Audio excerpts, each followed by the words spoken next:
Назарыңыздарда бул уктуруу балдарыбыздын 5 жашка чейин кенже курагында аларга кандай кам көрүп, кандай өнүктүрүп, эмнелерди берип үлгүрүп калышыбыз керек деген суроолордун жообун издөө менен бирге ата энелерге балдарын туура тарбиялоого, туура кам көрүүгө үндөө максатын көздөп келет. Бүгүнкү уктуруунун режиссеру Каныбек Өмүралиев, Фейсбуктан түз алып көрсөткөн Алтынай Сарыбаева ал эми мен уктурууну алып барам, Миргүл Наралиева. Балдардын ден соолугун чыңдоо жана дени боюн өстүрүүдө, дүйнө таанымын кеңейтүүдө, интеллектуалдык деңгээлин жогорулатууда балдарга берилген каникулдун ролу чоң. Себеби бала ата энеси менен саякаттайт, эс алат, кол жерлерди көрөт, айыл шаар жергесинин өзгөчөлүктөрү менен таанышат, тууган арасындагы карым-катнаштарга күбө болушат, ар түрдүү ийримдерге барышат. Деги эле балдардын баарына убактысы кенен жетет, эгер ата эне ушулардын баардыгын уюштура билсе. Кыргызстанда бала бакчанын жетишсиздиги соңку жылдарда негизги социалдык көйгөйлөрдүн бирине айланып отурат. Ал эми бул жакта чечүүчү ролду ойногон биздин мактоого арзырлык айта турган кебибиз бар. Бул балдардын жайкы убактысын текке кетирбөө, аны жалаң гана пайдалуу багытта колдонуу керектигин Роза Отунбаева демилгеси эл аралык коомдук фондунун жайлоо өнүгүү борборунун иш алып баруусун айтсак болот. Урматтуу радио каармандар, бүгүнкү уктуруубузда жайлоо бала бакчасы тууралуу сөз кылабыз. Түз эфирдеги номерлерибиз 0312391610 жана 0705656610. Бүгүнкү темага ылайык суроолоруңуздар бар болсо байланышка чыксаңыздар болот. Уктуруунун бүгүнкү мейманын тааныштырайын. Роза Отунбаеванын демилгеси эл аралык коомдук фондунун жайлоо өнүгүү борборлору долбоорунун координатору Азамат Алагөз уулу келип олтурат. Саламатсызбы? Саламатсыздарбы? Кош келиңиз. Кош келдик. Деги эле ушу жайлоо бала бакчасын биз алгач көргөндө ушунчалык баягы сүйүнгөнбүз да, жеке эле бир четинен аябай жаңылык болгон. Кантип эле ошол жайлоодогу жөн эле ойноп жүргөн балдар ошо бала бакчага барсын деген ойдо болгонбуз да. Бул деген азыр канча жылдан бери иш алып барып жатат? Биздин балдарыбыз ошол жайлоодо да өнүгүп жатканы аябай сүйүндүрөт да. Деги эле ошо быйылкы жылдын эсебинде канча жайлоо бала бакча иштеп жатат? Жалпы аймак боюнча. Негизи кээ бир окурмандар жайлоо бала өнүгүү борборлору жөнүндө маалыматы болбошу мүмкүн. Бир аз ошон үчүн маалымат бере кетейин. Жайлоо өнүгүү борборлору быйыл 10-жылы, юбилейдик жылы десек болот. Мындай бул биздин фонддун эң ийгиликтүү долбоорлорунун, эң ийгиликтүү демилгелеринин бири болуп саналат. Ушундай туруктуу өнүгүп келатат. Ушул 10 жылдын ичинде мен да ушул команданын бир бөлүгү болуп калганыма аябай сүйүнөм. 10 жылдын ичинде жайлоо өнүгүү борборлору бир чоң жамаатка айландык десек болот да. Булардын ичинде фонддун кызматкерлери, булардын ичинде Кыргызстан боюнча балдарды эрте курактан өнүктүрүү боюнча адистер, педагогдор, Кыргызстан боюнча ошол тарбиячылар, ата энелер, ошол биринчи кирген балдар 10 жашында кирсе, 20 жашка чыгып калды да. Ошолордун баары тең бир чоң жамаатка айландык десек болот да. Анан жылда ошол салтыбызды улантып эле жай айларында Кыргызстандын бул жагынан Түп районунан, Каркыра жайлоосунан баштап Лейлек районуна чейинки жайлоолордо 100гө жакын бала бакча иштейт. Быйыл 90дон ашык 96 жайлоо өнүктүрүү борбору Кыргызстан боюнча иштеп жатат. Бардык аймактарда бар. Кайсы жайлоолорду айтып өтсөңүз, себеби ушу Каркыраны эң чоң жайлоолорду айтып, эң көп жайлоо бала бакчалар кайсы жайлоолордо? Бул Каркыра жайлоосунда, Скөлдөн алам, Жете көздүн жайлоолору, Ат башы районунун абдан кооз жайлоолору бар, тиги эле Босого жайлоосу, Эки бала жайлоосу, Аксай, Арпа, Коёнду Колобот деген абдан кооз жайлоолор бар. Ошол жакта ачылды. Андан кийин Долоон ашуусунда ачылды, Нарында. Нарын районунун жайлоолору бар. Эмгекчил айылында, Ак Кудук айылында ошол жайлоолордо ачылды. Соң көлдө ачылды 2 жайлоо өнүгүү борбору. Андан кийин Жалал Абад областынын Ала Бука районунда 5 өнүктүрүү борбору ачылды. Базар Коргондо абдан жакшы иштеп жатат. Көп жылдан бери иштеген биздин жакшы тарбия чежелерибиз бар. Баткенде көп жылдан бери иштейт. Ошто Кара Коюн деген абдан кооз жайлоо бар. Ал жакта да өнүктүрүү борборлор. Кара Кулжаны өзү айтпай койсо болбойт. Алай районунда, анан Чоң Алай районунда абдан көп жылдан бери иштеп, ушул балдар менен иштеп келаткан тажрыйбалуу тарбиячи эжелерибиз бар, ата энелер бар, ушул демилген колдоп иштеп келе жаткан. Быйыл дагы абдан жакшы иш алып барып жатышат ушулар. Сон азыр элестетип жатам, эртең менен мисалы Борборуздагы бала бакчаларга 9да же болбосо 8де алып барып, анан кечки 6га чейин. Ал эми жайлоо бала бакчасында убактысы кандай? Убактысы мындай, ал жакта жайлоодо билесиздер, баягы ата энеси менен көчүп барган балдар да. Анан ата энеси малын жайып, эме кылганчакты эрте турушат, бирок жайлоодогу кишилер саат 9-10дордо уже балдар чогула баштайт. 10до ишин баштайт өнүктүрүү борборлор. Анан 1-2 чейин күнү 3-4 саат балдар ушул жакта тарбиячы эжекелери менен, эгерде волонтерлор болуп калган болсо, алар менен сабактарын өтүшөт, оюндарды ойношот, ошол жакта санаганды, китеп окуганды үйрөнүшөт, бийлешет, ар кандай тигил физикалык активдүүлүктөрдү кылышат. Жаш өзгөчөлүктөрү кандай, бардыгы бирдейби? Мисалы жок, эми жайлоого ар кандай балдар барат. Салттуу айылдардагы стационардык бала бакчаларда жаш группалар бар да, ал жактан тайпаларга бөлүнбөйт, тайпаларга бөлүнбөйт. Инклюзивдик бир орунда ал жерде 3-4 жаштагы балдардан баштап, бу анан кааласа 13-14 жаштагы балдар да келет. Эмеге жарашачы, мастер-класстарга жараша. А эгерде Оштон же Бишкектен кызыктуу бир мастер-класстар болгондо ата энелерден өйдө баары тең топтолуп келишет да ал жактарга. Анан ошо жаш өзгөчөлүгүнө жараша ар бирине кылдат мамиле кылынат. Сөзсүз алардын баары эске алынат. Мисалы үчүн ошол эле ал жакта биздин тарбиячылар кимдер да? Тарбиячылар бул кадимки эле биздин айылдардагы стационардык бала бакчанын эле тарбиячылары. Алар жайкы убакта ошол балдар менен кошо көчүп барышып, 2 ай, 1,5 ай ошо балдар менен чогуу болушат да. Алар абдан тажрыйбалуу, билет кайсыл группадагы балдар менен кандай тапшырмаларды иштеш керек экенин. Ошол боз үйлөрдүн ичинде бөлүп балдар менен иштетишет. Ыктыярчылар дагы багат эмеспи? Анан алар дагы өзүнүн каалоосу менен барышат да, балдар үчүн же кандай тандоо? Бул демилге эч кандай бир эме донор тарабынан каржыланбаган бир демилге.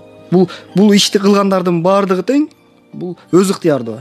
Бул долбоордон фонддун кызматкерлери да айлык албайт, тигил мастер-класс өткөндө баардыгы ыктыярдуу турду да. Тарбиячы эжелерибизге балким райондук билим берүү башкармалыгы же жайыт комитеттери бир аз айлык төлөп бериши мүмкүн. Ал деле бирок эжелердин кылган ишине жетиштүү эмес деп ойлойбуз да. Ошон үчүн бул бир ыктыярчылардын долбоору десек болот да, жайлоо өнүгүү борборлор. Ошол эле мына биздин массалык маалымат каражаттын өкүлдөрү дагы атайын барып чагылдырып беришет да ушул ишти да. Тарбиячыларга кандайдыр бир мындай кандай десем, талаптар коюлабы? Сөзсүз бул тигил Арабаев университетинин окутуучулары бар.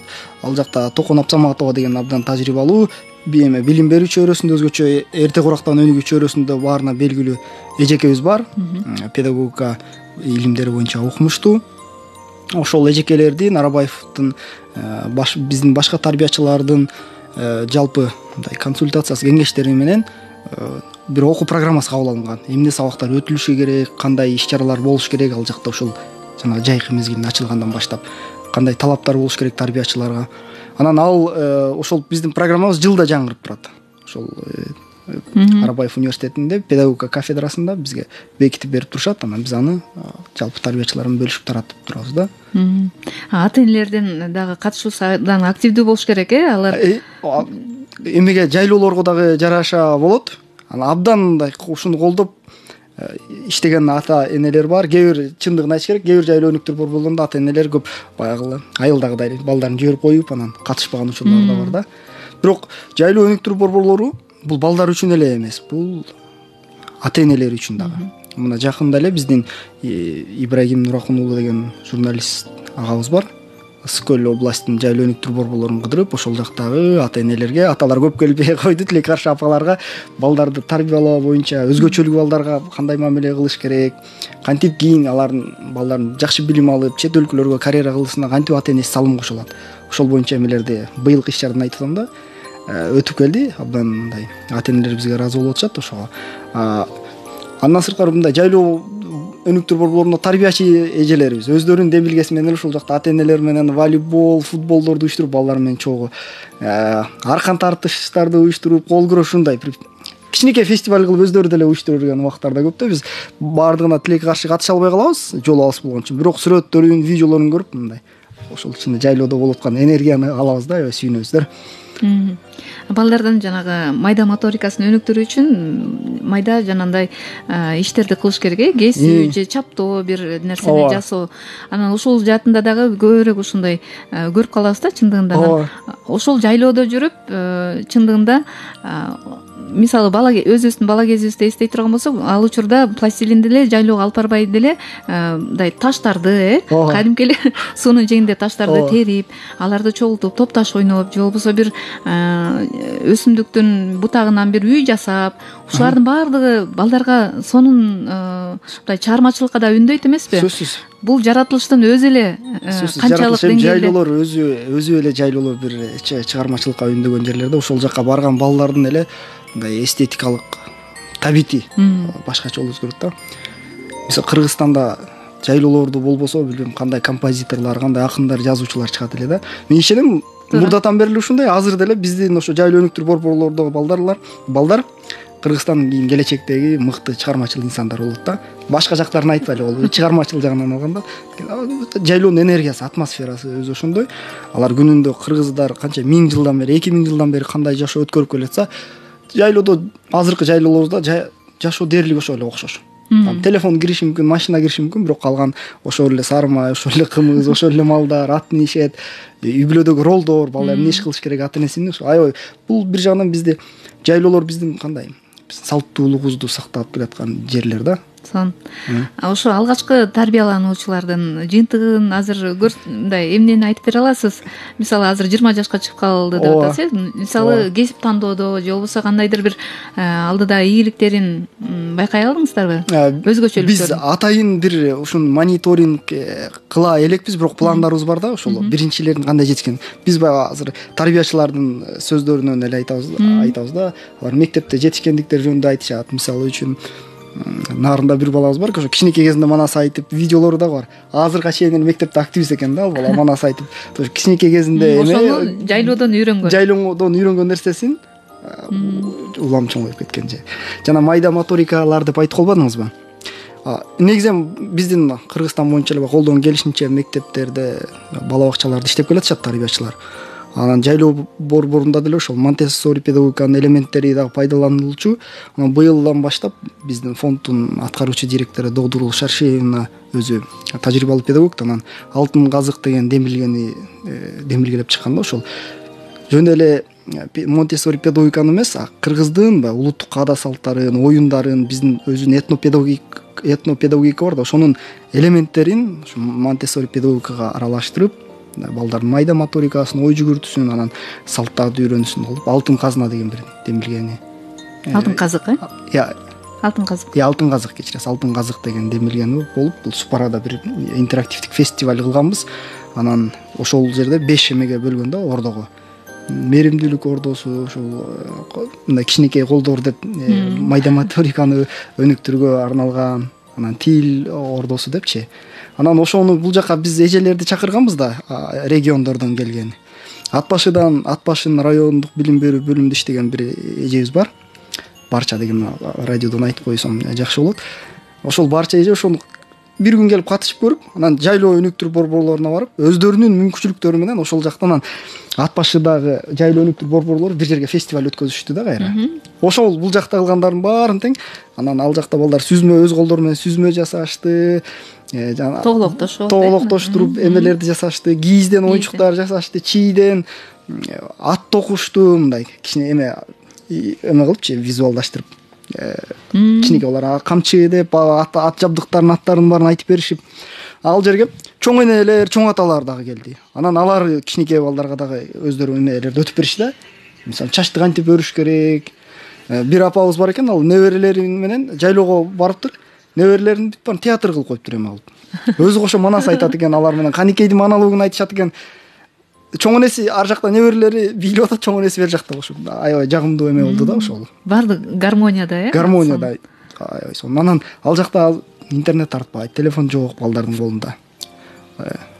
Мындай угармандар деле барып көрсөчү, жайлоого барып туруш керек да, салттуулукту көрүш үчүн. Анан ал жакта балдардын көргөндө киши такыр башкача бир энергия алат да.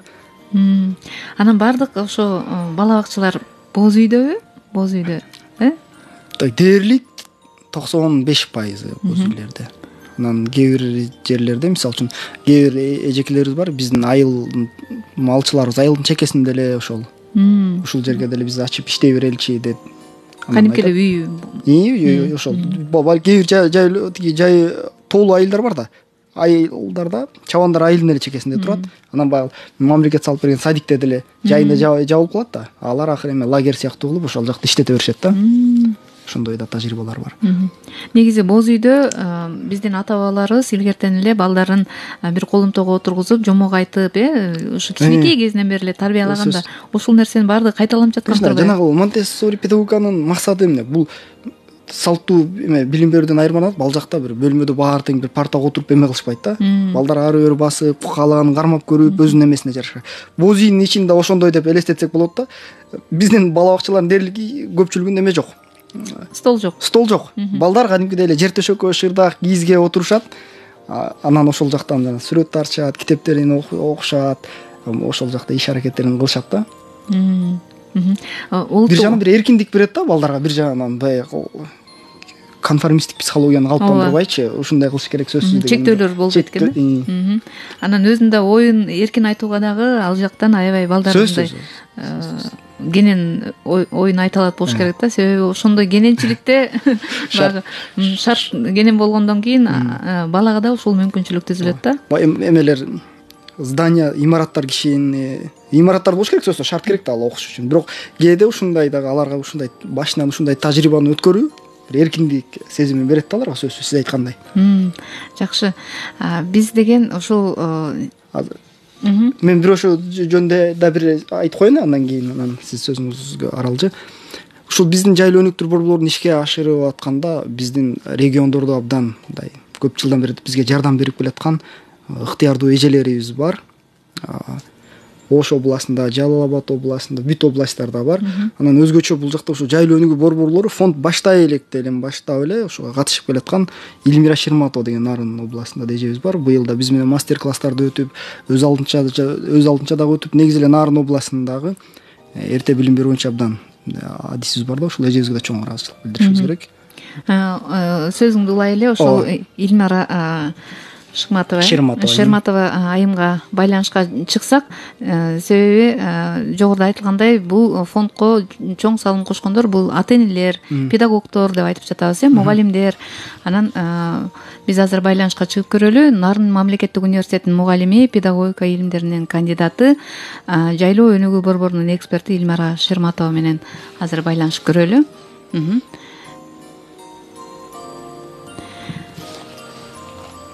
Байланышты азыр кабыл алып көрөлү.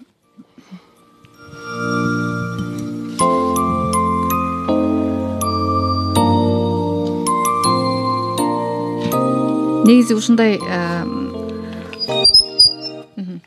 микрофондон алыс кылып туруңуз. Байланышта экен, кабыл алалы. Саламатсызбы? Саламатчылык. Бизди угуп жаткандырсыз? Ооба. Жакшы. Биз ушул жайлуу өнүгүү борборунун ишмердүүлүгү жөнүндө, биздин балдардын өнүгүүсү жөнүндө сөз кылып жаттык элек. Анан сиздердин дагы демилгеңиздер абдан күч экенин дагы бул жактан келген коногубуз айтып жатат. Анан бул жайлуу өнүгүү борборундагы бала бакча менен жөнөкөй бала бакча дейли, жеке менчик бала бакчанын айырмасын сиз буга чейин талдап, аңдап билгендирсиз. Анан эмнелерди байкай алдыңыз? Эмне өзгөчөлүгү бар деп ойлойсуз? Жайлуу өнүгүү борборлорунун эң башкы өзгөчөлүгү бул айылда эмес, таза абада, жайлоодо, боз үйлөрдүн ичинде улуттук баалуулуктарды калыптандыруу менен жүрөт да. Мына ошол өзгөчөлүк да. Эгерде айылдагы же болбосо шаардагы бала бакчаларда 8 саат бала имараттын ичинде болсо, ал эми жайлоо бала бакчасында 3 саатка чейинки программа менен билим тарбия алышат да. Билим тарбия, көбүрөөк тарбия деп айтар элем да. Анткени биз көп жылдарга чейин билим берүүгө басым жасап, тарбиядан кичине четтеп калдык да. Кыргызстанда билим берүү. Ал эми жайлоо өнүгүү борборлорунун эң башкы өзгөчөлүгү бул табияттын койнунда улуттук баалуулуктарды эске алуу менен бирге балага атуулдук тарбия, инсандык тарбия берүү, патриоттук сезимдерди өнүктүрүүгө багытталып иш алып барылууда да. Мына ошол башкы өзгөчөлүк. Жакшы. Балдардын ошо тоо башында окуп жатканы балдарга өзгөчө таасир берсе керек. Албетте, өтө ар түрдүү таасир берет. Эми ал жерде балдардын когортасы ар түрдүү жашта да. 3 жаштан 14 жашка чейинки балдар барат. Бул жерге ошол эле айылдын балдары, жайлоого конокко келген, шаардан келген балдар, ар түрдүү региондон келген балдар дагы келип калат дагы. Чындыгында бул өзгөчө иш-чара болуп эсептелинет да. Өзгөчө ишмердүүлүк, билим берүүчүлөрдүн, тарбиячылардын өзгөчө жоопкерчиликти талап кылган ишмердүүлүгү болуп эсептелинет да. Балдардын эмоциясын да байкайт болушуңуз керек. Абдан бир башкача болуп калат болуш керек. Ошо сабак өткөндөн кийин сөзсүз түрдө сүрөткө шыктуу же болбосо бир ырга шыктуу бала ошол жерден ачылат болуш керек. Бул жерде балдар чындыгында эле ачылышат да. Анткени бул жерде көптөгөн сабактар бул табият менен байланыштуу. Моториканы иштетүүгө, ой жүгүртүүнү өнүктүрүүгө багытталгандыктан балдарда мындай орусча айтканда живое дейбиз, кыргызча айтканда мындай бири-бири менен байланышуусу, бири-бири менен бир командада иштөөсү, айрым учурда чечим кабыл алуусу калыптанат да. Чындыгында балдар абдан кубанышат да. Акыркы жылдарда биз мындай мастер-класстарды да акыркы жылдар эмес, башынан эле өткөрөбүз, но быйыл бир аябай жакшы иш-чара болду. Ат башы районунда өткөрүлдү. Бардык чыккан жайлоо бала бакчанын балдары келип, өздөрүнүн жайлоо бала бакчада үйрөнгөн өнөрлөрүн тартуулады да. Өзгөчө баарлашуу, таланттарды көргөзүү, алдыга деген максаттарды белгилөө болду да. Чындыгында жайлоо өнүгүү борбору бул өзгөчө нерсе да. Баары бир деле бала тарбиялоо мындай бул сандык деп коет, ага эмне салсаң ошону аласың дейт да. Анан ата энелердин дагы бул жаатта бир катачылыктары дейбизби же эске алынбай калган нерселери барбы? Эмнелерди айта аласыз? Ушу ата энелер эмнелерге көңүл бөлүш керек негизи? Ошо кичинекей баласынын бир 5 жашка чейинки курагында ата энелер эмнелерди эске алыш керек? Эмнеге чакырат элеңиз ата энелерди? Ата энелерди биз мурда айтчубуз да, балдарга мээрим төккүлө депчи. Ал эми бүгүнкү күндө коомчулуктагы, аламдаштыруу доорундагы тез өзгөрүүлөр жалгыз эле мээрим төгүү бул аз экендигин көрсөтүп жатып атат да. Ошондуктан ата энелер баланын ар тараптан өнүгүүсүнө, инсандык өнүгүүсүнө, жан дүйнөсүнүн өнүгүүсүнө, кебинин өнүгүүсүнө шарт түзүшү керек дагы, анан өзү катышышы керек да. Өзү катышышы керек. Отунбаеванын Демилгеси фондунун ата жана мен деген проектиси бул дагы бир жолу далилдеди да. Ата энелердин баланын өнүгүүсүнө катышуусу. Ал эми катышуусун кээ бир ата энелер каалап жатат, бирок кантип катышууну билбей жатышат да.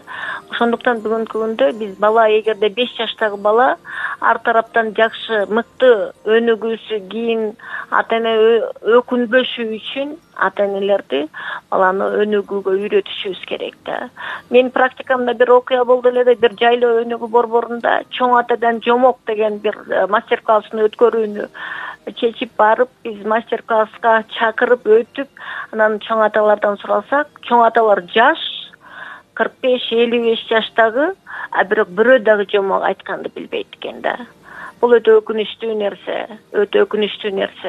Ошондуктан ата энелер эмнени айтам, эмнени үйрөтө? Бүгүн 10 мүнөт балама көңүл бурсам, мен эмне жөнүндө айтып бере алам? Кантип өнүктүрөм, эмне деген соону берем, эмне деген диалог түзөм дегенди билиши керек да. Ошого өзүн даярдашы керек.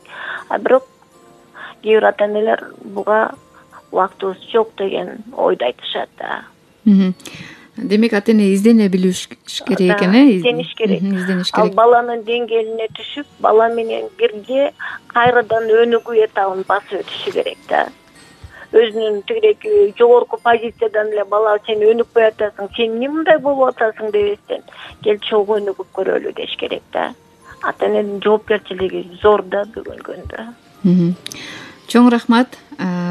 Бизге байланышка чыккан Нарын мамлекеттик университетинин мугалими, педагогика илимдеринин кандидаты, жайлоо өнүгүү борборунун эксперти Илмара Шерматова болду. Сизге ыраазычылык билдиребиз. Айткан пикирлер чындыгында абдан мындай орчундуу, маанилүү да. Анан бул жайлоо өнүгүү борбору чындыгында эле уникалдуу да. Жогоруда айтылгандай балдардын ушул жаратылыш менен бирге чоңоюп жаткан учурда кайра дагы бир кошумча мындай илимге болобу же болбосо чыгармачылыкка болобу же болбосо ар биринин жөндөмүнө жараша кам көрүү бул абдан сонун. Анан дагы 100гө жакын деп жатасыз. Анан дагы кийинки жылдарыбы мындай да көбөйтүү планда барбы? Кайсыл жайлоолор эске алынбай калды? Көп эле жайлоолор көп жерлерге ачыш керек болот бул жакта. Дагы башка формаларын да караш керек. Балким айылдарда да жандандырыш керекпи? Бирок фонддун дагы мүмкүнчүлүктөрүнө жараша ата энелердин мүмкүнчүлүктөрү, райондук билим берүү башкармалыктардын, бала бакчалардын мүмкүнчүлүктөрү дароо ойлонот бул жерде. Анан ошол жактагы негизи жашаган жамааттар да, ошол жактагы жашаган калк да муну каалаш керек да.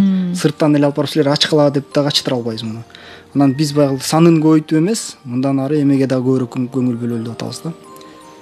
Может, иштеп аткандардын дагы сапатын жогорулатуу, балдарга дагы сапаттуураак билим берүү, балдарды сапаттуураак өнүктүрүүнө көбүрөөк басым жасайбыз кийинки жылдардан баштап деп пландап атабыз. Негизи жайлоо биздин Кыргызстандын көп бөлүгү тоолуу, 90%дан ашыгы 1000 метр деңгээлинен өйдө турат.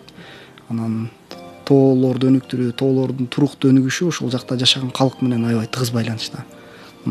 Кыргызстан эгемендүүлүктү алгандан бери баса белгилеп кетет. 2000 канчанчы жыл тоолор жыл деп белгиленди. Андан кийин 2000 былтыркы жылы президенттин демилгеси менен Бириккен Улуттар уюмунун Генералдык ассамблеясы тоолорду өнүктүрүү боюнча резолюцияны кабыл алды. Ушул бизде тоолорду өнүктүрүү жылы эми 3 жылга чейин тоолордун туруктуу өнүгүшүн камсыз кылуучу 3 жылга чейин созулат. Анан ошол жактагы калкты окутуу, азыркы замандын өзгөрүшүнө, климаттын өзгөрүшүнө, экологиянын өзгөрүшүнө даярдоо абдан маанилүү да. Анан аларды даярдаганда ата энелер, ошол жакта жашаган калк менен чоңдор менен кошо балдарды тарбиялаш керек. Мына азыркы 7 жаштагы бала 10 жылдан кийин ошол жайлоонун жашоочусу болот да. Ошол өзүнүн жайлоосун сактаганды билиш керек. Ошонун климатына бир сезимтал мамиле кылганды билиши керек. Борбордук Азияда глобалдык климаттын өзгөрүшү аябай эле таасир этип атат. Мөңгүлөр эрийт, суулар азаят, жайыттарыбыз деградация болгону азыртадан байкалып атат. Анан жайлоолорубузду ошол жакта жашаган жаш муунду азыртадан тарбиялабасак, Кыргызстанда кийин бейпилдик, тынчтык үчүн бир маселелер чыгышы мүмкүн да. Ушул программада ушу мекенчиликке тарбиялаган дагы бир окутуулар бар болуш керек, мисалы кандай ыкмаларды колдоносуздар? Толугу менен мекенчилдик программа десек болот да. Бул биздин улуттук каада салттар, бул биздин мекенибизди, ар бир ташын, суусун, тоолорун жакшы көрүү, токоюн, ошого аяр мамиле кылуу, ошол мекенчилдикте, ошол патриотизм. Анан быйыл мисалы бир конкурс кылып атабыз балдардын арасында. Конкурс мындай: жайлоолордун климатын, жайлоолордун экологиялык абалын, ошол тоолорун, сууларын, чөптөрүн биологиялык, био түрдүүлүгүн сактоого багытталган конкурс. Максаты балдар 7-8 жашка чейинки балдар сүрөт тартышы керек болот, ошону чагылдырган. Кантип ошонун экологиясын коргой алабыз, кантип био түрдүүлүгүн сактай алабыз. Сүрөт тартып бизге жөнөтүш керек болот. Байгелери бар, 1-2, 3 орунга, андан кийинкилерине дагы баалуу белектер берилет, китептер берилет. Андан кийин чоңураак 8 жаштан жогорураак балдар үчүн бул жомок жазуу. Ушул эле темада жайлоолордун жаныбарлары, чөптөрү, экологиясы жөнүндө жомокторду жазышыбыз керек болот. Азыр ушул кабыл алуу учуру, процесси болуп атат. Анан бүт баары кабыл алып бүткөндөн кийин августтун аягында комиссия отуруп, анан аныктайт, анан биз байгелерин тапшырабыз да. Бул да бир аз балдар бир аз ойлонуп, бир аз стимул берүү үчүн да. Болобу сабак учурунда да булардын баардыгы айтылат сөзсүз. Бул конкурс ошо тарбиялануучуларга. Ошо тарбиялап, жайлоо өнүктүрүү борборуна келген балдардын арасында бул. ошо абдан атаандаштык күчтүү ооба болуш керек. бир аз эме калды. Биринен өтүп бири табиятты көргөндөн кийин ошол нерсенин баардыгын кагазга түшүргүсү келет, өзүнүн оюн айткысы келет да. Ооба. Абдан сонун. Анан ошол чыгармачылык деп атабыз, анан ошол жактан ошо 14 жаштагы балдардын ыр жазгандары болобу өзүнүн? Так. Мурда жасаган менин тажрыйбамда мен ыр жазган балам, балким биз баарын тааныбайбыз, ал жакта 4000ге жакын бала бар. Атайын сурап турмун ыр жазган боюнча, бирок ырдаган, бийлеген, манас айткан чыгармачыл балдар абдан көп да. Кол өнөрчүлүк боюнча бизге көп эмелерди жасап көрсөтүшөт. Жакшы. Негизи каникул башталгандан баштап августтун аягына чейин болобу же кандайдыр бир убакыт барбы? Жайлоолорго жараша болот. Мисалы үчүн арпа жайлоосунда ал жакта чабандар 1-2 ай болот да. Анткени суу кар кеч эрийт, суу эрте түшөт. Июнь айында деле кар болушу мүмкүн, Июндун ортолорунда башталса, уже июлдун ортолорунда ал жакта элдер кайра артка көчөт да. Ошол убакта арпа жайлоосунда ошондой иштейт. Алыскы толуу климат башкача да. 3500 метр бийиктикте. Анан жерге жараша алардын да иштеген мөөнөтү өтүп турат да. Ошо негизинен 1,5 айдан баштап 2,5 ай, 3 ай иштеген жок, 2,5 айга чейин иштеген борборлор бар. Жайлоодо чоңойгон балдар бышык болот дейт. Сөзсүз алардын кыймыл аракети, ошол жакта жүрүш турушу, өздөрүнүн жашаган чөйрөсүнө абдан мындай ыңгайланышкан да. Анан көп балдар дагы барат, шаардан дагы көп балдар барып, биздин борборлорго биз көп көрөбүз барганда. Алар дагы жайлоонун балдарында болуп, бир аз беттери кесилип, ошол жакта ат минип, балдарга аралашып, анан биздин сабактарга да катышып, жөн эмегадан кур калышпайт да. Негизи ошо ата-энелерге дагы мастер-класстар өткөрүлөт деп жатпайсыздарбы? Ата-энелерге негизи кандай ыкмадагы мастер-класстар өткөрүлөт? Бала тарбиялоо, Ооба. Бала тарбиялоо боюнча мастер-класстар өткөрүлөт. Андан кийин климат боюнча мастер-класстар өткөрүлөт, экология боюнча мастер-класстар өткөрүлөт. Эми ушул кол өнөрчүлүк менен дагы кол өнөрчүлүк менен өзүнөн өзү эле болчу иштер, ал жакта тарбиячы эжелерибиз ошол жакта ата-энелер менен, кээде ата-энелер өздөрү келип балдарга өтүп берген убакыттар дагы бар. Биз баягы булардын баардыгын чагылдырып бергенге да мүмкүнчүлүгүбүз жетпей атат. Абдан жакшы болот эле ар бир өтүлгөн эмелердин баарын, элдердин баары көрсө. Ошол жактачы курут жасагандарды, жанагындай сайма сайганды көрсөткөн энелер бар, жанагындай жип өргөндү, камчы өргөндү үйрөткөн ата-энелер бар. Балдарга ошол жакта өрмөк соккондор, өрмөк соккондор бар, чий соккондор бар. Бирок байкашымча көбүнчө бизде энелер көбүрөөк көңүл бөлөт да, жайлоолордо деле аталардын катышуусу бир аз азыраак да. Жогоруда экспертибиз да айтып кетпедиби? Аталардын катышуусу аз болду депчи. Мен сүйүнүп атам ушул фонддо сиздин иш алып барып жатканыңызчы.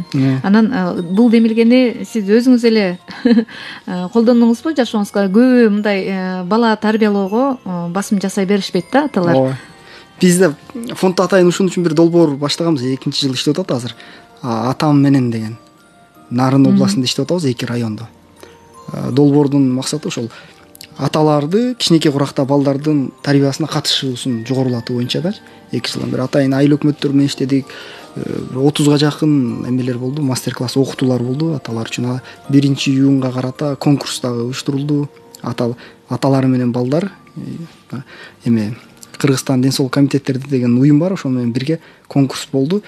Байгелер да аябай жакшы болду. 1-чи орунду алган 4 айылдан 90 000 сом, 70-50 000 сомдон алышты. Ошондо 1 миллион сомго жакын белектерден. Бул долбоордо эме донор бар болчу, ошон үчүн жакшы каржылап беришти. Анан аталар абдан өзгөрүү болду ошол айылдарда. Катышып атышат, китеп окуп атышат, өздөрү айтып атышат, биз балдарыбызга кайсы биз бала багуу деп бул акча таап келе тамак аш менен, кийим менен камсыз кылуу деп ойлоп турбуз. Алар менен чогуу китеп окубай калып турбуз, чогуу кино көрүп, чогуу ырдап бийлебей калып турбуз азыр. Баары эмес, катышкандардын арасында ушундай өзгөрүүлөр болуп атат да. Бул нерсени жайылтса чындыгында абдан Кыргызстан боюнча жайылса абдан жакшы болмок да. Бизде аябай бир травмалык аталар менен балдардын, кыздардын байланышын, мамилесин ушундай бир травмалык учурлар аябай көп да. Атасы балдары чоңойгондон кийин атасы сүйлөшпөй калган. Апасы аркылуу сүйлөшүп калган. учурлар аябай көп. 2 үй бүлөнүн бири балким ушундай болсо керек. Анткени алар кичинекей кезинде баласы менен эмоционалдык байланышты түзгөн эмес да. Анан чоң киши болгондо кантип чоң киши болгондо байланыш дагы өтө оор болот да, кичинекей бала менен байланышпаса. Бул багытта да көп иштер алып барылышы керек деп ойлойм да. Ушул ойду биз жайылтсак, биздин аталарыбыз кандай өзгөрүш керек негизи? Эмнеден башташ керек? Эмнеде эле аталар эң эле негизгиси бала төрөлө электе эле башташ керек. Пландагандан башташ керек. Мен бул балам менен канча убакыт бөлө алам бул балама күнүнө? Жумушуман эрте келе алам, 6-чы дем алыш күндөрүм чогуу бир иш кыла аламбы? Балама эмнелерди үйрөтө алам? Үй жумуштарын жасаганды кандай үйрөтө алам? Балык алып чыга аламбы мисалы? Булар акча көп керектүү нерселер эмес. Элдин баары ойлойт да бул. Мен иштебей анда балам жанында отурайын дегендей мамиле да жок, андай эмес. Кичинекей колдон интернетке кирсеңиз абдан көп мындай эмелер бар, материалдар бар. Колго эле жасап, балдар менен, кыздар менен аталары кандай ойноп атканы жөнүндөчү. Элестетиңиз, Кыргызстан мындай балдар канчалык көп төрөлүп атат. Демографиялык абал абдан жакшы Кыргызстанда. Жылына 1-чи класска киргендердин саны абдан өсүп атат да. Анан мамлекеттин мүмкүнчүлүктөрү баарына жетишпейт бул жактан. Жанагы Илмир эжебиз да айтып кетпедиби? Эме деп. Билим берип атабыз, тарбия бере албай атабыз деп. Тарбияны бул жактан эме берип жетише албайт баарына тең мамлекет. Мамлекет билим берүү мүмкүнчүлүгүнө жараша берип атат да. Үй бүлөлөр сөзсүз калыш керек. Үй бүлөлөрдө апа эле жалгыз берсе, тарбиянын жарымы эле берилип атат да.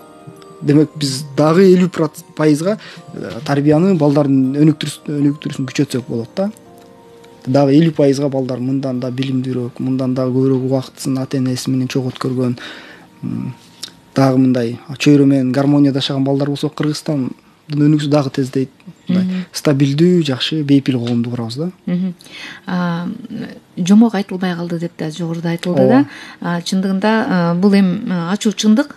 Чоң ата, чоң апалар чындыгында жомок билбей калышты да. Азыр жок дегенде ошо китеп менен деле жомок айтып бергенге деле мындай басым жасашпайт да. Бул деген эми биз бала кезде сиз деле ошо чоң ата, чоң апанын койнунда жомок угуп чоңойгон болушуңуз керек да. Мен деле ошондой нерсени көрдүм да. Анан биздин балдарыбыз тилекке каршы бул нерсени көрбөй калып атышат да.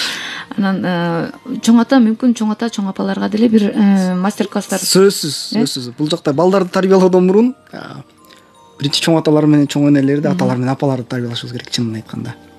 Азыр чоң ата-энелерибиздин баары тең эле TikTok, YouTube, Instagramда отурат, балдары бир телефондо отурат. Анан кандай тарбия, кандай билим берүү болот да. Сиз айткандай ортодон бир муундардын арасында бир чоң ажырым болуп калды да. Кайсыл учурдан баштап бир чоң ата-энелер, чоң энелер китеп окуй калды. Китеп жок. 5-10 жыл мурун кыргызча китеп жок, материал жок деген шылтоо болсо, азыр YouTubeга кирсеңиз баары турат. Даярдалып, кыргызча абдан көп китептер чыгып атат. Магазиндер аябай көп ачылды китеп, кыргыз деп туруп. Кудай буйрса, аларды алыш керек. Үйдө китеп сөзсүз жомок китептер туруш керек. Бала интернетте эле жетиштүү эмес, кээ бир кишилер баягы интернетте китепке каршы кое беришет да. Үйдө жомок китеп шкафта күндө баланын көзүндө турса, башкача бир китепке мамиле болот да. Күндө 5-10 мүнөт окуса, анда көндүм пайда болуп калат.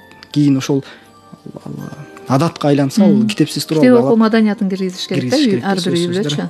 Мисалы, чоң тойлордо чоң акча коротулат, ага биздин ата-энелер, жаш ата-энелер деле, ошо улуу муундар деле көп акча коротушат, бирок ошо сиз айткандай көп нерсенин деле кереги жок. Жанагы бекер убакытты деле бербей балдарга, анан аз суммадагы колдонуп отурган китептерди деле сатып бербей жатышпайбы балдарга? Жукадай болгон эле китептер болот да, негизи 100 сом, 150 сом. Ата менен долбоору менен барып калдык да. Биздин директор доктор Шашеевна барып мастер-класстар өттү ата-энелер үчүн, аталар үчүн. Анан группаларга бөлүп туруп айтты да, бир группага силер бир жылдын ичинде канча акча короттуңар, үй бүлөңөрдө той ушундайлар канча короттуңар. Анан экинчи группага айтты, балдарыңарга эмнелерге акча короттуңар. Жанагы үйдө кеткендерге той, кудага бармай, кийим кече, кийит деп отуруп миллиондон ашык коротот экен бир семья бир жылына. Балага десе 3-4 нерсени санашты, ал деле китеп, ана эме мектепке барганга кийим, сумка, андан башка деле көп нерсе жок да. Бул Кыргызстан 90-жылдарга салыштырмалуу жакшы эле мамлекет болуп калды. Үй бүлөлөрдүн абалы жакшы эле болуп калды. Бирок жанагы сырткы көрүнүш, үй материалдык нерселерден балдардын өнүгүшүнө да бир аз көңүл бөлүшүбүз керек. Кийин кеч болуп калат да, ошондо үй бүлөлөр үчүн эле кеч болуп калат. Боз үйдөгү көрүнүштү жогоруда айттык, баягы жайлоодо таза аба, жаратылыш, мөлтүр суу, бул жакта болсо жылкы кишенип жатат мындай көрүнүш, ушундай бир бейиштей да. Анан ошол жерде чоңоюп жаткан балдар дагы чыгармачыл болот, сөзсүз түрдө өзүнүн оюн мындай ачык айта алат, эркиндикти ошол жактан мындай камсыздап алат да чындыгында. Анан баягы жайлоо өнүктүрүү борборундагы максат деле ошол болуш керек. Бул балдар келечекте Кыргыздын келечегине жараган сөзсүз мыкты уул кыздардан болсун, өз кесибин тандай билген, өз оюн айта билген Кыргыздын бир бычакка сап уул кыздардан болсун деген сөзсүз да максат ошол. Анткени бизде Кыргызстанда саясатчылар болобу, бизнесмендер болобу, баары бир чыгармачыл адамдардын көпчүлүгү эмнегедир ушул жайлоодо чоңойгон балдардан чыгарат да, энергиясы башкача болсо керек. Анан биз ошолорго азыртадан аларга сапаттуу билим берүү, сапаттуу өнүгүүгө жардам берсек, алар Кыргызстандын өнүгүшүнө кайра салым кошушат. Ошол жакта чоңойгон балдар. Эми сиз барып көрсөңүздөр болот да, жайлоодогу балдардын эмеси аурасы башкача. Эмне үчүн азыр шаардагы балдарды, айылдагы балдарды бир нерсеге кызыктырыш аябай оор. Баары телефондон биз көрсөтө турган кызыктардан көп нерселерди көрүп атышат да, андан ашык нерселерди көрүп атышат. Жайлоодо балдардын көзүндө бир нерсеге кызыгуу бар да. Бир нерсени көрсөң чын эле бир сырттан бир киши келип калса да ошого мындай эме кылып карашат да. Аябай бир уникалдуу шанс бизге ошол жакта. Кармап көрүш керек, сүйлөшүш керек. Анткени эме ооба. Ошол жакта жайлоодо жүрүп балдар көп нерсеге кызыгышат да. Телефон жок, интернет жок, анан бизге уникалдуу шанс ошол балдарга ачык турганда, кызыгуусу болуп турганда 1 ай, 1,5 айдын ичинде бир маалымат берип, алардын бир мээсинин бир бөлүгүнөн орун алып калышыбыз керек да. Ата-энелер деле сөзсүз айылдагы, шаардагы ата-энелер деле балдарын жайлоого алып чыгыш керек деп ойлойм да. Мындай эле көчүп малчы болуп барбаса деле ошол балдар ошол тажрыйбаны башынан өткөрүш керек да. Мисалы шаардан бирөө ушул сиздердин жайлооңуздарга баргысы келип атат да. Анын жашай турган жери кандай болуп калат? Аны алдын ала сүйлөшүшү керек болот. Мисалы биз баягы андай кызмат бербейбиз да. Бирок ошол жакта жайлоолордо көп азыр туризм менен алектенип калышты. Баардык жайлоолорго барсак эле шаардан баргандар аябай көп. Ал жакта боз үйлөрүн беришет, аренда ижарага беришет ошол жакта. Кымыз менен дарылоо, тоолорго хайкинг, тоолорго чыгуу боюнча абдан көп кызматтар бар. Ата-энелер өзүнүн эс алуусун камсыздоо менен бирге баласын дагы ала барса, эч коркпостон, мисалы үчүн 1 жума 10 күн алып барып, балдарын ошол өнүгүү борборунда аралаштырып өздөрү эс алса болот. Бекер, балалардын катышуусу бекер, ата-энелер уже ал жакта эме менен сүйлөшүп алышат да. Жок, ата-энелер балдарга бекер катышуу ал жактарга ишме жоктар. Жогоруда айтылды эле волонтерлор депчи. Көп кызыгышат болуш керек, волонтерлор. Мен да барып сабак бергим келет, же болбосо ошо балдар өздөрү кайрылгандар абдан көп болот. Биз дагы кайрылабыз. Мисалы, Конфуций институтуна көп волонтерлор келет Кытайдан. Жылда алар бизге жакшы жардам беришет. Балдарга абдан кызыктуу мастер-класстарды өтүшүп, жайлоолордо алыскы жайлоолорго чейин барып кыдырышып. Мурдаба тынчтык корпусу деген волонтерлордун уюму бар, алар да жардам беришчү. Анан быйыл да кайра байланыштарды кайрадан түзөлүп деп атабыз, алар дагы барып. Анткени ортодон алар келбей калышкан да. Быйыл келип башташпады. Анан биздин Сүрөт академиясынын студенттери барып турчу, биздин өзүнүн Кыргызстандын студенттери да көп. Студенттер эмес, мындай иштеп аткан кишилер деле мен барсам болобу деп кайрылган учурлар болот барып. Туристтер да кызыгат болуш керек, жайлоодо балдар. Негизи бул идея кайдан алынды болду экен? Идея негизи Агахан фонду 2012-жылы долбоор баштаптыр. Анан Роза Исаковна, ал долбоор уже 2 жыл эле болуп, анан жабылганда Роза Исаковна бул долбоор Кыргызстанга пайдалуу экенин көрүп, анан фондко алып бул долбоорду анан биз жайлоо бала бакчалары болчу, биз жайлоо өнүктүрүү борбору деп атын өзгөртүп, анан ошондон бери иштетип келатабыз да 10 жылдан бери. Тажрыйбада башка мамлекеттерде ушундай жайлоо бала бакчасы барбы? Бул жайлоо бала бакчалары аябай көп эл аралык сыйлыктарды утуп алган да. Ошондой бир инновациялык тарбиялоо методу катарында. Монголияда дагы ачылыптыр. Анан азыр биздин кабарыбыз жок, канча ийгиликтүү иштеп жатабы, иштебейлеби ал жакта. Бирок мындай так ушундай формада болбосо деле бүт дүйнө жүзүндө ушундай бала бакчаларынан сырткары бир формада балдарды тарбиялоо бар. Мисалы үчүн Россияда деле эмелерди алып кетишет экен, көрүп жатам да, атайын балдар лагерин уюштуруп, токойлорго алып барып, орустар мурда кандай жашаган болсо, ошону көрсөтүп, бир этно лагерлер түзүшөт экен. Европада деле, Ирландияда көп экен, аябай. Скандинавия өлкөлөрүндө үй-бүлөлөр менен катышат экен да алар. Эмелер бар. Бул маданиятты биз баарыбыз сиңиришибиз керек экен. Сөзсүз да бул жактан. Сиз деле мисалы үчүн өзүңүздүн кичинекей балдарыңыз болсо, алып бир жайлоо бир жума көрсөтүп, мына ата бабаларыбыз ушундай жашаган, бул улуттук иденттүүлүктү сактоого да аябай жардам берет да. Жайлоодо чоңойгон бала сөзсүз түрдө ошол нерсени кайра канчалык кайсы куракка барбасын, ошол жайлоону каалай берет да. Анткени бала кези ошол жерден өткөн. Анан кайра эле ушул кайра эле кайтып келип иштеп калгандар да бар болуш керек, Негизи жайлоодогулардын балдарынын сөзсүз бир баласы бар, ата энесинин ишин улантып ошол жерде калат да. Ошол. Анан бир жагы биз дагы ушундай мүмкүнчүлүк түзүүнүн эмеси, жайлоодогу апаларга да жардам беришибиз керек да. Ал жайлоодо апалардын жумушу аябай көп, уйсай, түшү көп. Анан хотя бы 3-4 саат бала өнүгүү борборунда болсо, аларды башка жумуштарын да бүтүрүп алат да, үйүндөгү жумуштарын. Жакшы. Баласы да өнүгөт, анан жумушу да бүтөт. Анан келиндерге, эжелерибизге деле ал жакта шарттар түзүлүш керек. Анан азыр маселе болуп атпайбы, жайлоого эмес, айылга барбайм деп келиндер чыгып. Анан ар бир айылыбызда, жайлоолорубузда ушундай балдар үчүн шарттар түзүлсө, мен ойлойм да мындай. Апаларга да жеңилдиктер түзүлмөк да. Дагы азыркы күндө эмне пландар болуп жатат? Дагы ушу өнүктүрүүнүн ичинде эмнелерди кошсок деген пландар бар. Мурдакындай өзүнүн жыйынтыгын берип аткан эмелерди уланта беребиз. Мисалы үчүн Түркияга мугалимдерди, тарбиячыларыбызды жылда жиберип турчу элек. Бул пандемиядан кийин бир аз солгундап кеткен. Ушуну кайра пландап жатабыз. Тарбиячыларыбызды дагы тажрыйбасын албай, дүйнөлүк жаңы жетишкендиктерге биздин оюбуз, кыялдарыбыз ар бир ушул тарбиячыбызды дүйнөнүн эң алдыңкы педагогикалык методдор менен тааныштырып, анан аларды жайлоого жайылтса деп. Анан ата энелер менен иштешүүнү дагы эметишибиз керек. Сөзсүз эле биз жайлоолорго сырттан жардам берип, же администрация айтып, анан ошо менен аткарып эмес, кийинчерээк барып, бул ар бир жайлоодо ата энелер өздөрүнүн күчтөрү менен өздөрү уюштуруп, анан иштетип кетиш керек да. Түркияда жүргөндө бир тажрыйбаны көргөнбүз. Шаардын ичинде деле махаляларда, махалля деп коет, жаңы эле шаардын бир бөлүгүндө болсо, ошол жакта ата энелер өздөрүнүн каражаттарын чогултушуп, балдар үчүн бир ошол махалянын ичинде иш-чараларды өткөрүп турушат да. Анан жайлоолордо деле шернелерди өткөрүшөт, кой эмес тайлардын баарын союшат. Анан мындай бир жайлоодо балдар үчүн жайлоо өнүктүрүү борборун уюштуруп коюш андай деле көп каражатты талап кылбайт да. Сон ата энелерди көп тартышыбыз керек да. Балдар менен иштешүү кандай рахат тартуулайт сизге? Балдар менен иштеген аябай жакшы. Балдарды өзгөчө жайлоолорго барганда, балдарды көргөндө, алардын жүзүн, көздөрүн көргөндө дагы иштегим келет да, эмоцияларын. Сүрөттөрүн көргөндө биз бара албай калсакчы, аябай жакшы сезимдер калат да.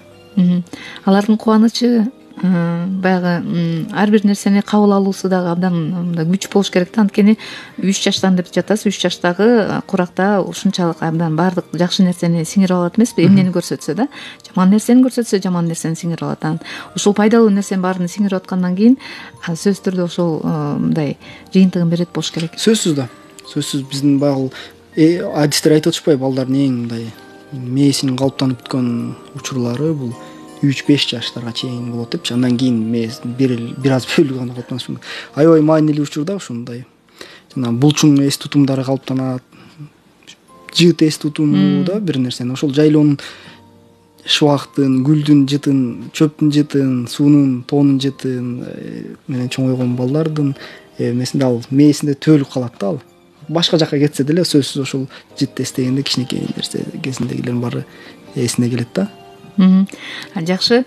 Ошо жайлоо бала бакчалары деп өзгөрдү деп айтып жатасыз, жайлоо өнүгүү борбору деп өзгөрдү.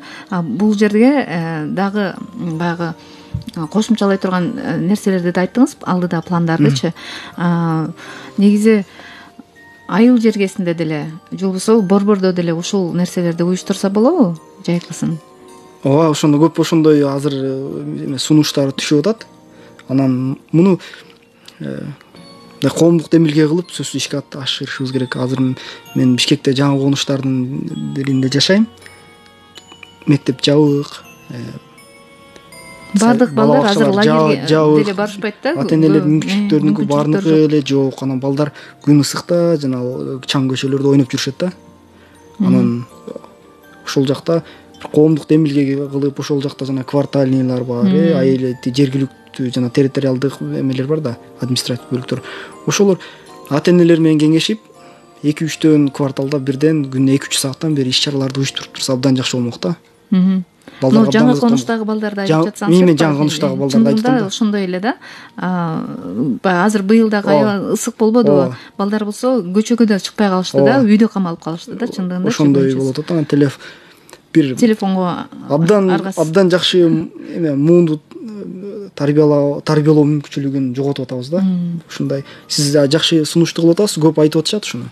Муну ойлонуп, мындай көбүрөөк күч керек, көбүрөөк демилге, көбүрөөк бул жактан ыктыярчылар керек болот. Анан ишке ашырса болот бул мени. Ата-энелер дагы бул жерде жигердүү ата-энелер ишке ашырса кезекте. Бирөөнүн баласын бирөө тарбиялаш оор болот эгерде ата-энелер бар өздөрү катышпасачы бул нерсеге да. Формалдуулук болуп калат да. Ооба. Бул нерсени биздин ата-энелерибиз дагы угуп жаткан жаш ата-энелер болобу, бала тарбиялоодогу баягы баласын келечегине кайдыгер карабаган ата-энелер мындай ой жүгүртөт болуш керек деп ойлоп жатам да. Чындыгында баланы туура тарбиялоодо биздин өзүбүздүн менталитет деп коебуз, сөзсүз түрдө өзүбүздүн каада салтыбыз, үрп-адатыбыз, тарыхыбыз, манасыбыз менен чоңойто турган болсок, биздин балдарыбыздан чоң нерсени көрсөк болот да. Биздин элибиздин ошо билимге абдан эмеси бар. Билимден эч нерсесин аябайт да. Анан ушуну күчөтүшүбүз керек. Биздин кыргыз эли баардык нерсеге жөндөмдүү, баттуу үйрөнөбүз баардык нерсени. Тойлорубуз деле мындай өтчүмөс эле, башка жактын салттарынын баарын үйрөнүп, тойлорубуз эле укмуш кетти. Эми мектептерди, бала бакчаларды ушундай тойдун сапатындай өткөрсөк, биз кандай чоң каражат менен өткөрсөк, башкача бир коомду курат элек да.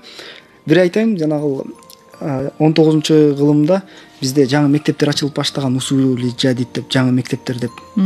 Россия империясына киргенден кийин мусулманча, бирок жаңы методдорду колдонуп үйрөтөбүз деп. Ошол убакта билесизби, айылдагы колунда бар адамдардын баардыгы тең Татарстан, Башкортостандан тамга тааныган кишилердин баарын алып келип, айылдарында окутушкан да. Ошо анан элдер талкан чогултуп, ун чогултуп берип, анан ошол мугалимди, молдону багышчу экен да. Ошол молдолордон билим алгандар, булар Касым Тыныстанов, Арабаев, жанагы Жусуп Абдрахмановдор, анан кийин билимдерин улантып, анан Кыргызстанды курушту да. Биз дагы ошондой кылышыбыз керек. Колунда бар, мүмкүнчүлүгү бар адамдар улак тартыш да жакшы, аны да өткөрүш керек. Бирок балдарга да ошондой көңүл бөлүп, англис тилин билген бир Бишкектен студентти жайында алып барып, айылда 1 ай, ошол жайлоодо 1 ай акчасын төлөп берип окутсак кандай? Күзүндө келгенде балдар бир аз англисче сүйлөп калат эле. Мен бир мисал кылып айтып атам. Ушундай бир жапатырмак киришчү маселе да бул жердер. Чындыгында ата-эне баардык нерсени өзү демилге кылыш керек да, өзүнүн ичинен мындай ойлонуш керек, анализ жүргүзүш керек. Азыркы күндө балам телефон тиктеп отурат, келечеги кандай болот? Анан мен эмне кылсам, баламдын келечеги жакшы болот деген сыяктуучу. Анан демилге деп калдык. Мисалы, могу жайында деле мен өзүмдүн тажрыйбамды айта турган болсом, улуу кызым 18-де, андан кийинки кызым фортепиано чертет да. Анан бош жүрбөсүн деп мен ага акча төлөп 3 баламды, андан кийинки эки инисин, анан бир сиңдисин үйрөтүп атат азыр. Абдан жакшы тажрыйба. 1 ай болуп калды. Анан мен ага айлык төлөп берем. Сонундар. Ушул сыяктуу үй бүлөлүк каражатты экономдогу. Экономдогу, анан бири-бирине болгон баягы карым-катнаш, үй бүлөлүк бир гармония сон болот экен да. Анан ал деген өзүн мындай мугалим катары сезип калды да. Аларды болсо тарбиялайт. Андан тышкары ошо 5 жаштагы балама тамга үйрөтүп атат. Фортепианодан тышкары тамга үйрөтөт. Анан мындай жакшы нерсе курулду да. Эми сиз мүмкүнчүлүгүңүз болсо, сиздин эле балдарыңыз эмес, ошол сиз жашаган жердегилердин баарына үйрөткөндө мүмкүнчүлүк түзбөй коюңуз. Ошондой кылыш керек экен анда. Абдан жакшы маек куруп бердиңиз. Чындыгында биздин жайлоо бала бакчасын алгач азыр 10 жыл болуп калды го. 10 жылдан бери биздин балдарыбыз сонун тарбияланып жатканына биз ишенебиз. Келечекте ушул биздин балдарыбыздын мындай билимдүү, илимдүү, мекенчил, кыргыз элин сүйгөн, эли жерин сүйгөн мыкты уул кыздардан чоңоюп келе жатышат деп ишенебиз да. Анан сизге терең ыраазычылык билдиребиз, бизге келип жакшы маек куруп бердиңиз. Анан негизи ата энелерге дагы бир кайрылууңуз бардыр. Эмне кылсак биздин балдарыбыз өнүгөт? Эмнеден биз кечигип жатабыз? 5 жашка чейин эмне кылышыбыз керек биз балдарга? Биз мындай жалпы эле коомчулукта айта турган болсок, биз мисалы үй салуу, бир бизнести кандай пландай турган болсок, бала тарбиялоого да ошондой мамиле кылышыбыз керек. Бала төрөлгөндөн баштап, төрөлө электен баштап эле муну кайсыл мектепке алып барам, канча каражат керек болот, өзүнүн убактысын бөлүү боюнча. Анан ата энелер өздөрүгө аябай көп билим алышы керек, китептерди үйрөнүш керек. Ата эне өзү кызыктуу болуш керек. Ата эне кызыктуу болбосо баласын кантип кызыктырат? Балам барып музыка ойно деп айта албайт да. Ата эне өзү бир нерсени кыла алышы керек. Көп китеп окушу керек. Жанагы эме деп дасторкондун үстүндө берилген билим деп айтып атышпайбы? Бул сиз кандай жүрсөңүз, үй бүлөңүздө кандай жүрсөңүз, балаңыз сиздей болот да. Аз гана сейрек учурларда гана балаңыз сизден ашышы мүмкүн, көпчүлүк учурда сиздей болот же сизге жетпей калышы мүмкүн да. Анан үйдөн көргөн тарбиясын алат да балдар. Ошон үчүн өзүбүз үлгү бололу, өзүбүз көп билим алышыбыз керек, ата энелер.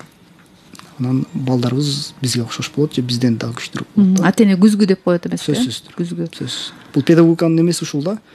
Педагогикада эң күчтүү бир теория бул балдар кантип үйрөнөт дегенде, балдар туурап үйрөнөт деген теория бар да. Чоңдорду туурап үйрөнөт. Алар эмне кылат, ошону туурап үйрөнөт да.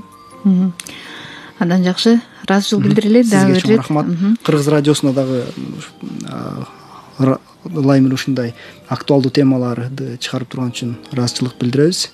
Бүгүнкү биздин мейманыбыз Роза Отунбаеванын демилгеси эл аралык коомдук фондунун жайлоо өнүгүү борборлору долбоорунун координатору Азамат Алыгөз уулу болду. Дагы бир ыраазычылык билдиребиз. Ишиңизге ийгилик болсун. Биздин балдарыбыздын келечеги үчүн кам көрүп жатканыңызга биз дагы бир ирет таазим этебиз. Сиздер уккан Кыргыз радиосунун толкунундагы 5ке чейин үлгүр уктуруусу болду. Бүгүнкү уктурууну мен Миргүл Наралиева алып бардым. Саламатта туруңуздар.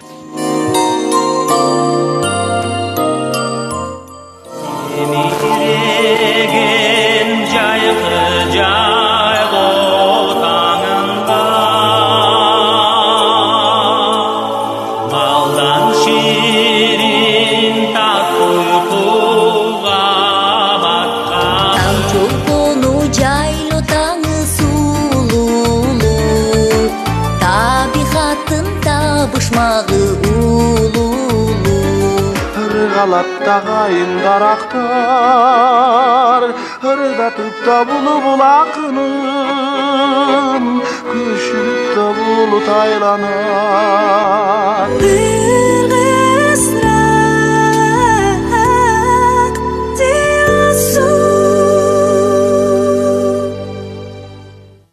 Балдарың жакшы болсо ырыс, жаман болсо бетине түшкөн ырыш.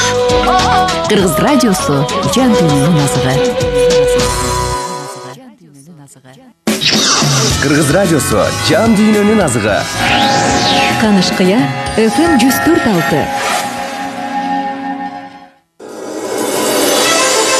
1992 жылы Бишкекте коомдук Айтматов таануу институту түзүлгөн.